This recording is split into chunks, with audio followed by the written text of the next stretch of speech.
Welcome back student last में topic पढ़ रहे थे बायनोमियल थ्योरम। और बायनोमियल थ्योरम में मैंने आप लोग को लास्ट टर्म तक कंप्लीट किया था वर्स प्रॉब्लम। क्वेश्चन लिखवाए भी थे और शायद 2 ही क्वेश्चन बता पाया, क्वेश्चन 3 बताए, 2 ही बता पाया सर। तो आज उसके आगे कंटिन्यू करते हैं। तो पहले तो लास्ट के 3 बताए थे आपको, जो लास्ट 2 बताने थे उसमें से 1 बता दिए, 2 बता दिए, 1 बताते हैं। अब आगे पीछे जो बताएंगे जरा देखना तुम लोग कहाँ से, कि क्वेश्चन बड़े इंपॉर्टेंट है भाई, इंपॉर्टेंट नहीं महामोस्ट है और आते बहुत है पेपर में। जिन बच्चों ने नहीं पढ़ा है, जिनका क्लास पहला होता है, तो हो सकता है उनको समझ में ना आए, लेकिन कल से जब नया टॉपिक होगा तो चीजें तुरंत आ जाएंगी, ठीक है। लेकिन फिर भी आपको ये समझ में आने लगेगा चीजें कैसे है, ठीक। अच्छा एक बात और, आप इन लोग के लिए मैं वीडियो बनाता हूँ ताकि आप सब लोग को, अगर मान लो कोई बच्चा कभी क्लास ना आ पाए और क्लास ना आने की वजह से आप लोग पढ़ नहीं पाए, तो आप लोग वीडियो रेफर दे सकते हो, ठीक। तो स्टार्ट करते हैं कुछ क्वेश्चंस पर। क्या है वो क्वेश्चंस, चलो देखते हैं बड़ा। तो लास्ट कल 2 क्वेश्चन हो गए थे और आई होप आप लोगों को क्वेश्चन बहुत अच्छे से क्लियर भी हो गए होंगे। और अगर वो क्वेश्चन क्लियर हो गए हैं तो मैं आपसे प्रॉमिस कर रहा हूँ आपको सब क्वेश्चन आ जाएंगे। अगला क्वेश्चन हमें क्या शायद 6 नंबर क्वेश्चन था, if in the expansion of 1 + x की पावर 15 लिखा है ना, करिएगा सभी लोग क्वेश्चन को। 1 + x की पावर 15 एक कोई एक्सपेंशन है, 1 + x की पावर 15 के एक्सपेंशन में, इसके विस्तार में 1 + x की पावर 15 के विस्तार में क्या लिखा हुआ है, the coefficient of 2r + 4x term and, देखेंगे मेरी बात सभी लोग क्वेश्चन को मैं पूरा एक्सप्लेन कर दूंगा यहीं पर। 2r + 4x term and r - 2h term r equal, then find r। हो गया क्वेश्चन सॉल्व, खत्म, क्वेश्चन खत्म, कुछ नहीं था। बस आप ये देखो, आपको मैं बहुत छोटे से फॉर्म में चीजें बताना शुरू करने वाला हूं। क्या सुनिए सभी लोग, मैंने क्वेश्चन कहा कि 1 + x की पावर 15 का कोई बायनोमियल है, उसको एक्सपेंड करना है और उसके एक्सपेंशन में ये टर्म और ये टर्म, इनका जो कोफिशिएंट होगा, जो इसके साथ का कोफिशिएंट मतलब जो x के पावर के साथ जो भी लिखा टर्म होगा वो दोनों इक्वल है। आइए देखते हैं। तो पहले तो ये टर्म लिखो पहले। तो आपके पास मैंने आपसे कहा था हमेशा आप tr + 1 का फॉर्मूला याद रखा करो। tr + 1 बराबर क्या होता है, NCR x की पावर n - r और a की पावर बेटा क्या हो जाएगा, यहाँ से r हो जाएगा। ये बात समझ में आ गई। अच्छा इसको यहाँ ना लिखकर मैं यहाँ से स्टार्ट करता हूँ, ठीक है। तो आपको इधर से रहेगा तो सही रहेगा। तो सीधे सीधे यहाँ पर tr + 1 का फॉर्मूला यहाँ पर लिखते हैं। क्या फॉर्मूला होता है बेटा, NCR x की पावर n - r और a की पावर बेटा r हो गया। Got it. चलिए इस क्वेश्चन में आपको n क्या गिवन है, 15, r तो पता ही नहीं, x क्या बेटा 1 की पावर 15 - r और a क्या गिवन बेटा x की पावर क्या हो गया, ये बात सब क्वेश्चन में आ गई। अब जो आपके पास tr + 1 का फॉर्मूला था वो क्या था, 15 CR 1 की पावर कुछ भी वैल्यू 1 होती है, ये क्या है x की पावर। बस इतनी बात आपको जिसको समझ में आ गई उसको हर चीज आ गई। अब मुझे सुनना, मैंने कहा मुझे कौन सा कोफिशिएंट चाहिए, 2r + 4। ये कौन सा कोफिशिएंट है, किस टर्म का, कौन टर्म है, r + 1 टर्म है, कौन टर्म है। अगर 7 टर्म की बात करेंगे तो हम लोग क्या लिखते हैं, 6 + 1, ठीक है। 8 टर्म की बात करेंगे क्या लिखेंगे, 7 + 1। 8 टर्म की बात करेंगे तो क्या लिखेंगे, बोलो, गलती बोल रहे हो, ध्यान रखना। अगर मैं r + 2 की बात करूंगा तो मैं लिखूंगा r + 1 ब्रैकेट बंद +1, ऐसे लिखूंगा ना, ऐसे लिखा था ना 1 नंबर के। अगर मैं कहता हूं r + 3 टर्म की बात करने वाला हूं तो मैं लिखूंगा क्या इसको, r + 2 + 1, क्योंकि +1 के फॉर्म में लिखा था। अगर मैं कहता हूं r टर्म लिखना है मुझे, तो r टर्म क्या लिखूंगा, मैं ऐसे लिखूंगा r - 1 + 1 लिखूंगा, क्या लिखूंगा, यही आपको लिखना है। तो आपको क्या टर्म निकालना था बेटा, आपको 2r + 4, तो मैं क्या लिखूंगा, 2r + 3 और प्लस यहाँ क्या आ गया, 1 हो गया, कोई दिक्कत तो नहीं। अब ये r यहाँ पर क्या बन गया, ये बन गया। तो 15 C r कितना है, 2r + 3 और x की पावर यहाँ से कितना आ जाएगा, 2r + 3। इससे कोई मतलब नहीं, इसका कोफिशिएंट क्या है, कोफिशिएंट दिया ना, किसका कोफिशिएंट, 2r + 4 पूरा बटन का है। इसका कोफिशिएंट क्या बेटा ये है कोफिशिएंट। आगे इस क्वेश्चन नंबर 1 हो गया। अब क्या निकालना है आपको, r-2 का कोफिशिएंट। इसको बदलना पड़ेगा पहले, कैसे, एक कम करके मैंने कहा था, क्या लिखेंगे, r-3 प्लस 1। इसको सॉल्व कितना आएगा, r-2 तो आएगा, प्लस क्या आएगा 15c r-3 x की पावर r-3। अब जरा देखो इसका कोफिशिएंट क्या है, इसका कोफिशिएंट ये है कि नहीं। और क्वेश्चन में क्या लिखा था, द कोफिशिएंट मतलब 2r + 4 और r-3 का जो गुणांक है, हिंदी में बता रहा हूं, का जो गुणांक है वो क्या बराबर है, तब r का मान निकालो। The coefficient of 2r + 4 term and r-3 term is equal, sorry r equal, then find r। अब ये दोनों इक्वल है according to question, according to question के अकॉर्डिंग अगर चले, अरे यार तू लिखा बोल, अकॉर्डिंग टू क्वेश्चन ATQ, तो अकॉर्डिंग टू दोनों आपस में बराबर है, तो 15c 2r + 3 = 15c r-3। Got it. और आपने एक फॉर्मूला पढ़ा था, मैं साइड में फॉर्मूला दूंगा, NCx = NCy, देन आपको ने क्या बताया था, x + y = n। बहुत सारे बच्चे भूल गए होंगे, NCx = NC। अगर n दोनों तरफ सेम हो तो आप लोग क्या करते हो, दोनों को जोड़ देते हो और 15 के इक्वल कर देते हो। 2r + r 3r, ये 0 हो गया, = 15, तो r की वैल्यू 5। आंसर कदमों में आ गया आंसर। बताइए कोई कठिन है क्या। ऐसे जितने भी क्वेश्चंस होंगे सबके सब धड़ाधड़ आपके कदमों में आ जाएंगे, जैसे कल बताया। एक मिनट और रुको जरा, क्वेश्चन कहाँ गया, मुझे मन कर रहा है बहुत बताने का, इतना अच्छा लग रहा है, क्वेश्चन बड़े इंपॉर्टेंट है। ऐसे एक क्वेश्चन पहला नंबर रखो, जो मैंने लिखा नहीं था, आप बच्चों को बताया नहीं था, मैंने कहा था स्टार्ट करेंगे लास्ट से, लेकिन अब स्टार्ट कर रहे हैं पहला से। बिल्कुल ये क्वेश्चन मिलता जुलता है, ठीक है, इसीलिए कल क्वेश्चन हिंदी में नहीं बोला था उसको मैंने। क्या लिखा है सुनना जरा, फाइंड ए होगा, फाइंड ए पता नहीं क्या है। इफ 17th एंड 18th मतलब 17वां और 18वां पद का गुणांक या 18वां पद दोनों बराबर है, ये बोला है। तो कह रहा है ए का मान निकालो। मतलब क्वेश्चन क्या लिखा हुआ है, 2a प्लस, हाँ ये लिखा बेटा, 2 + a की पावर 50 के एक्सपेंशन में कौन टर्म, कह रहा T17 और T18 टर्म क्या इक्वल है। टर्म इक्वल का मतलब इनके कोफिशिएंट इक्वल है। क्या इक्वल है, तो कह रहा है ए का मान निकालो। तो सेम क्वेश्चन है, सेम टू सेम क्वेश्चन हुआ। मैंने क्या बोला आपको, सबसे पहला फॉर्मूला किसका पता होना चाहिए, क्या होता है फॉर्मूला TR + 1 का। TR + 1 = क्या होता है, NCR x की पावर a की पावर।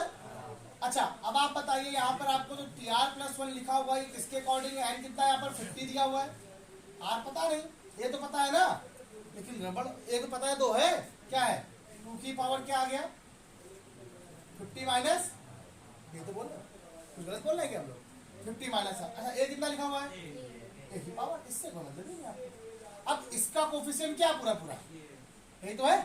आपको 17 निकालना है, तो 17 को क्या लिखते हैं हम लोग, 16 प्लस 17 निकालेंगे, क्या आएगा 50c 16, 2 की पावर 50 माइनस 16 और a की पावर बेटा कितना आ गया 16।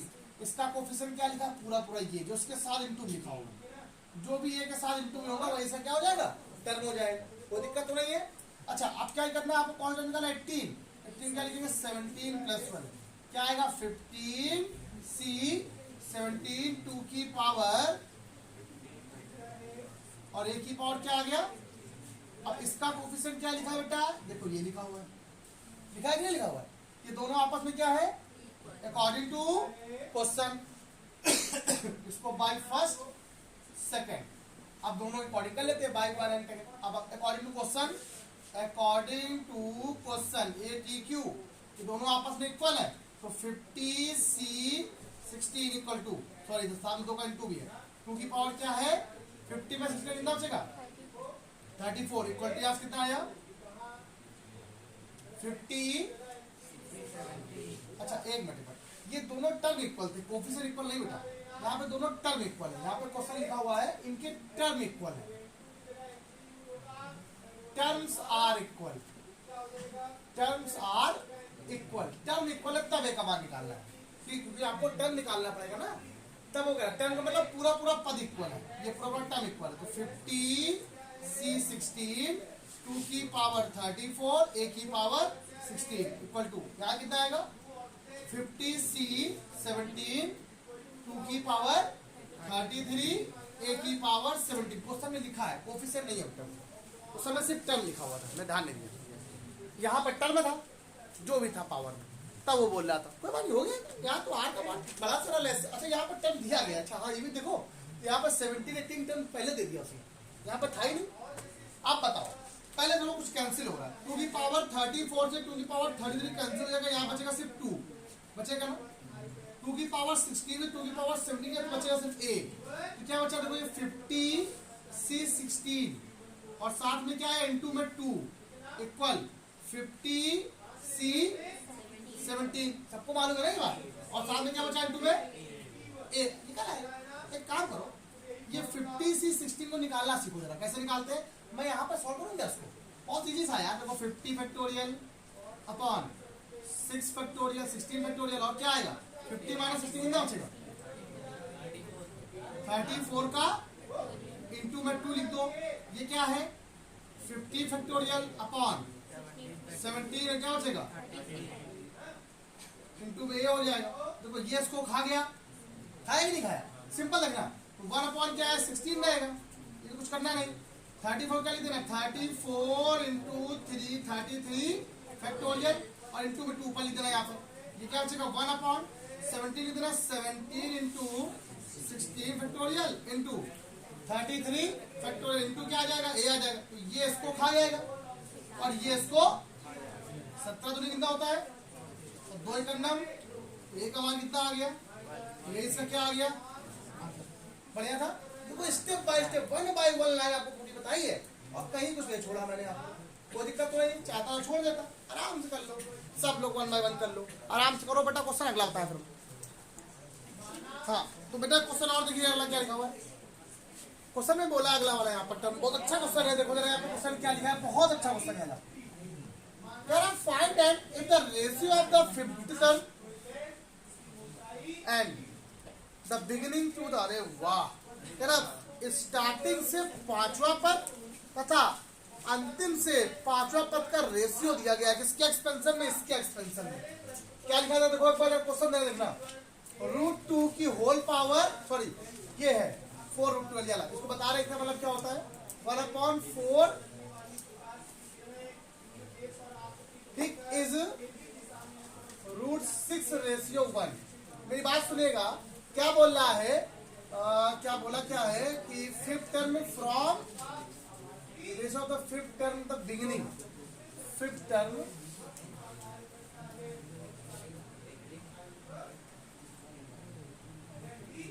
फ्रॉम बिगिनिंग, और क्या रहा फिफ्थ टर्म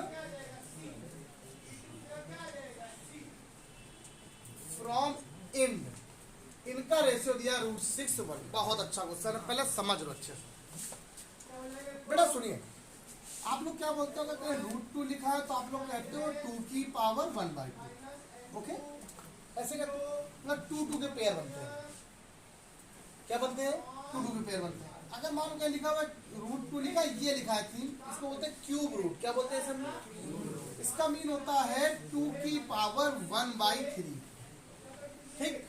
इसको हम लोग क्या बोलते हैं 4 रूट, जैसे स्क्वायर रूट क्यूब रूट ऐसे 4, अब इसको 4 रूट बोल सकते हैं, इसको नाम नहीं पता, पॉली रूट बोल सकते हैं। इसका मतलब हो जाएगा, सॉरी तो दो 2 की पावर 1/4 इसका मतलब है। तो यही क्वेश्चन लिखा, तो पहले जो एक्सपेंशन जो लिखा है उसको सही कर लो पहले। ये जो लिखा हुआ है 2 की पावर क्या है 1/4 प्लस 1/3 की पावर बेटा यहाँ क्या है 1/4 की होल पावर यहाँ पे लिखा है, देखो ये बोल लिखा हुआ होल पावर एल लिखा है, अच्छा होल पावर क्या लिखा हुआ एल लिखा हुआ है, ठीक। इसको अगर थोड़ा अरेंज करना चाहो तो 2 की पावर 1/4 प्लस इसको ऊपर ले चले जाओ, तो भाई देखो क्या जाएगा पावर पे आप माइनस लेंगे, माइनस क्या जाएगा 1/, ये बात सबको समझ आ गई अच्छे से। अगर नहीं करना चाहते तो मत करो, तो आप इसी प्लस ही में, आप नंबर नहीं मत करो इसे। अब बात कर रहा है इसका जो पांचवा टर्म है, फिफ्थ टर्म, वो भी स्टार्टिंग से, और इंड से फिफ्थ, जो फिफ्थ टर्म है वो उसका रेशियो क्या लिखा हुआ है, √6/1 है। तो फिफ्थ टर्म तो स्टार्टिंग से निकालना आता है, लेकिन इंड से निकालना नहीं आता, तो पहले फिफ्थ से स्टार्टिंग निकाल लो। तो TR+1 बराबर फॉर्मूला क्या हो जाएगा, NCR x⁻n-r, और a की पावर क्या हो गया बेटा, ये बात सबको समझ में आ गई। अच्छा, आपको फिफ्थ टर्म निकालना है फ्रॉम स्टार्टिंग, फ्रॉम स्टार्टिंग में कोई दिक्कत ही नहीं हम लोग को, स्टार्टिंग मतलब बाय बिगिनिंग होता है। तो 4+1 लिखेंगे यहाँ पर, n की वैल्यू तो n है, n दो, r कितना बेटा 4 है, x कितना है 2, बस ये था, 2 की पावर 1/4 की बात कर रहा था, n-2/4 बन जाएगा, बन जाएगा नहीं बन जाएगा, ठीक। और a कितना लिखा हुआ है, देखो a लिखा हुआ है, इसको चाहो ऊपर ले लो यार साथ में, फालतू दिक्कत करेगा तुम लोग। और ये बन जाएगा 3 की पावर -r/4, कोई दिक्कत तो नहीं, कोई पावर ऊपर ले लेंगे, छोड़ो खत्म करो, ठीक। r/4, r तो पता है ना, 4 दिया गया, r आपका दिया गया 4 दिया गया, देखो NC4, ये 4/4 हो जाएगा, कोई दिक्कत नहीं। आप यहाँ से वैल्यू निकालो जरा एक बार, कितनी आएगी, तो T5 बराबर यहाँ आ जाएगा NC4, ये कितना बचेगा, 2 की पावर क्या बचा n-4/4, और 3 की पावर क्या बचा 3 पावर मतलब 1/3 हो जाएगा। तो ये टर्म तो निकाला है, आपके पास निकाला है, सिंपल से। लेकिन बच्चों को दिक्कत होती है इंड से, कहाँ दिक्कत होती है, मैंने आपको फॉर्मूला लिखवाया था, इंड से फॉर्मूला क्या होता है, देखो फॉर्मूला क्या होता है, r+1 term from end equal to होता है n-r+1 टर्म फ्रॉम स्टार्टिंग। मतलब अगर r+1 टर्म का टर्म अगर इंड से कोई टर्म निकालना हो तो वो इक्वल इसके हो जाता है, इसको लिखेंगे 4+1 टर्म फ्रॉम इंड, अंत से। n का मान कितना, n दिया गया है, r कितना है 4 है, +1 हो जाएगा, देखो यही तो है n-r+1 टर्म, सिंपल सी बात। तो ये कितना बचेगा बताओ जरा, n-3 टर्म जो होगा फ्रॉम स्टार्टिंग से, वो किसके बराबर हो जाएगा, फिफ्थ टर्म के बराबर हो जाएगा, ठीक। तो हमें ये टर्म निकालना है, क्या टर्म निकालना है, n-3 टर्म निकालना है, ये निकाल लो आप लोग, निकाल लो, सिंपल सी बात, तो निकाल ही सकते हैं हम लोग। अब n-3 टर्म के लिए फॉर्मूला क्या करना पड़ेगा, उसको इसको -4 और +1 लिखना पड़ेगा। इसका मतलब ये कितना है, n-4, देखो 2 से आपको ये ध्यान रखिएगा, बहुत आवाज हो रही है, 2 की पावर यहाँ कितना आ जाएगा, n तो n है, n-r कितना है, n -r करते हैं ना, n-r, r कितना -n+4 अपॉन में 4, 3 की पावर, r कितना है, हाँ बेटा n-6+1 कैसे हो जाएगा, नहीं हम समझ नहीं पाए आपकी बात। मैंने क्या बताया, फ्रॉम इंड से फिफ्थ टर्म निकालना है, तो फॉर्मूला क्या होता है, फॉर्मूला मैंने बताया था, r+1 टर्म फ्रॉम इंड बराबर क्या होता है, n-r। n तो पता ही नहीं ना आपको, जब n पता नहीं तो कैसे हो सकते हो 6 टर्म होगा, तो नंबर ऑफ टर्म पता है क्या आपको, एनी टर्म तो पता है, तभी तो n-3 लिखा है, ठीक। कर लेते हैं, अब 3 की पावर यहाँ कितना बन जाएगा, देखो तो 3 की पावर यहाँ पे क्या था, अब ये a कितना है, 3 की पावर -1/4, तो 3 की पावर यहाँ पर r कितना है, n-4/4। आज क्या बात है भैया, सब डराएंगे हम लोग, ठीक। ये हो गया, यहाँ से समझ में आ गया कि नहीं आ गया। अब इसको थोड़ा सॉल्व कर लेते हैं, n-4, ये 2 की पावर क्या आ जाएगा, देखना कैंसिल कर दो, तो यहाँ पर क्या बचेगा, 2 की पावर 1 ही बचेगा। अच्छा ये क्या जरा बताओ, इसको 3 की पावर क्या लिख देंगे हम लोग, n-4/4, ये ब्रैकेट में माइनस आ गया, इतना काम सब क्वेश्चन में आ गया। कह रहा है इन दोनों का रेशियो दिया गया, क्या दिया गया रेशियो, देखो √6 रेशियो। अब हम लोग उसका रेशियो फॉर्म में लिखने वाले हैं, तो इनका रेशियो पूरे टर्म का रेशियो लिखा हुआ है, ध्यान रखिएगा, ये टर्म और ये टर्म इस फॉर्म में लिखा हुआ है, इनका रेशियो मतलब NC4 के साथ 2 की पावर क्या आने वाला है, n-4/4, और ये क्या आएगा 3 की पावर -1 अपॉन में क्या आ जाएगा, NC n-4, ये बचेगा 2, और ये क्या आ जाएगा 3 की power minus N minus 4/4 equal to क्या आएगा √6/1। यहां तक सब क्वेश्चन में आ गया। इतने बात में अगर किसी बच्चों को कोई कॉन्सेप्ट हो, अभी कुछ भी जरा सा पूछना हो पूछ सकता है। देखिए सुनिए, एक एक लाइन की तरह ध्यान रखिए, क्वेश्चन टफ है। अगर यहाँ पर n पता होता तो क्वेश्चन बहुत सरल था। हमें टोटल नंबर ऑफ टर्म नहीं पता है। अगर आप मान लेते हो कि टोटल नंबर ऑफ 10 है, तो जो 5वां टर्म स्टार्टिंग से होगा लास्ट से वो 6वां टर्म हो जाएगा। ठीक, लेकिन हमारे पास टर्म कितने n, अब n का मतलब आपको पता ही नहीं ना, तो total number of term n+1 होते हैं। इसीलिए मैंने यहाँ से फॉर्मूले से निकाल दिया। अब ये दोनों टर्म का रेशियो इतना दिया, इनको सॉल्व करके हम लोग इसका n का मान निकालने वाले हैं। अब इन्हीं को थोड़ा करना पड़ेगा। अब देखो क्या होता है क्वेश्चन में, आइए देखते हैं।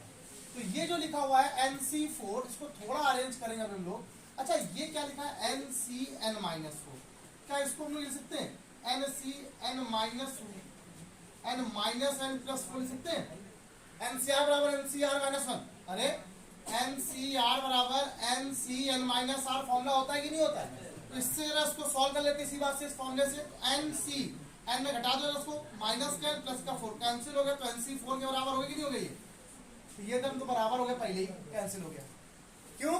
ये फॉर्मूला होता है। अरे NCn-4 फॉर्मूला नहीं होता है क्या? जाला बताओ, चलो आपने फॉर्मूला पढ़ा नहीं क्या? क्या लिख रहे हो? इस फॉर्मूले को आपने पढ़ा होगा। NCr बराबर क्या होता है? अगर NC4 लिखा है तो उसको NCn-4 लिख सकते हैं। लिखा हुआ था ना, कैंसिल हो गया पहले ही। आप बताओ, ये 2 की पावर, ये 2 की पावर कितना 1 है। मल्टीप्लिकेशन में पावर ऐड होती है, डिवाइड में पावर घटती है। तो ये 2 की पावर क्या हो जाएगा n-4/4 -1 इंटू ये क्या है बेटा 3 की पावर -1 डिवाइड पावर घटती है, इसको घटाओगे तो प्लस का 1 बन जाएगा। ये हो गया, बराबर क्या है √6/1 हो रहा है कि नहीं हो रहा है? कोई दिक्कत नहीं है। अच्छा, इसका जरा आंसर ले लीजिए, कितना आएगा 2 की पावर। बेटा अगर आप लोग नहीं ध्यान रहोगे तो फिर हम गलतियां कर देंगे, इसलिए मैं कह रहा हूँ आप लोग शांत रहो, गलतियां ना करवाओ आप। अगर जरा सी भी गलती हो गई ना तो फिर दिक्कत हो जाएगी। फिर माइनस का 4/4 पूरा क्वेश्चन काटना पड़ेगा फिर। और ये क्या आ जाएगा देखो आंसर मेरे पास, जब इसका आंसर लोग तो माइनस का 4 प्लस n-4 क्या आ गया 4 इक्वल टू √6/1। सिंपल। ये 2 की पावर क्या आएगा देखो n-8/4, और ये क्या आएगा 3 की पावर n-8/4। देखो दोनों सेम आ गए, √6/1। इसको लिख देंगे क्या 2 इंटू 3 की whole power n-8/4 equal to यहाँ क्या आ जाएगा देखो, इसको देंगे 2 इंटू 3 की होल पावर 1/2। कोई दिक्कत तो नहीं? देखो 2 इंटू 3 की होल पावर ये भी है, 2 इंटू 3 की होल पावर क्या आ जाएगा n-8/4 इक्वल टू 1/2। उसे 2 काटो, 2 आ गए यहाँ, n-8 इक्वल टू 2, तो n इक्वल टू, तो तुमने पहले टर्म निकाल दिया। ठीक है, क्वेश्चन था लंबा लेकिन अच्छा था, मुझे कोई दिक्कत नहीं। देखो सुनो, एक बात ध्यान रखिएगा, हमें तो क्लास में क्वेश्चन बताने हैं, चाहे सिंपल हो चाहे टफ हो चाहे बहुत ही इजी। लेकिन अगर मैं क्लास में नहीं बताऊंगा ना तो आप कभी ट्राई ही नहीं करोगे। ये क्वेश्चन बड़े इंपॉर्टेंट है। देखो क्वेश्चन क्या लाजवाब था, लोग कितना फंसा दिया था उसने, ऐसा कंस्ट्रक्टेड कर रहा था, लग रहा था कभी आएगा नहीं। अरे आए कैसे नहीं यार, आप देखो प्रैक्टिस करो कैसे नहीं आता है, करो फटाक से। हाँ सुनो बच्चों, तो ये क्वेश्चन बहुत लंबा था और अब इतना ही याद रखो। कल ये क्वेश्चन में कल 1-2 क्वेश्चन बताते हैं साथ में, जो क्वेश्चन बचे हुए 1-2 क्वेश्चन, ऐसा नहीं कि आप लोग लगा नहीं पाओगे, तो क्वेश्चन बताते हैं। उसके बाद 2 क्लास और, बस 1 क्लास कल वाली और 1 दिन की क्लास और। मुझे 1 दिन इसकी प्रॉपर्टियां बतानी है। प्रॉपर्टियां मतलब इसको कैसे और अच्छे से, क्योंकि वो चीज़ जो नए बच्चे भी हैं वो भी तुरंत पढ़ सकते हैं, वो बहुत इंपॉर्टेंट है और उनके बिना काम नहीं बनने वाला। बाइनोमियल एक ऐसी थ्योरम है जो हमेशा आगे तक काम आती है, बहुत इंपॉर्टेंट है, उसकी थ्योरम से बड़ी इंपॉर्टेंट है। तो आज के लिए इतना रखो, कल इसमें करेंगे आगे। Bye bye class.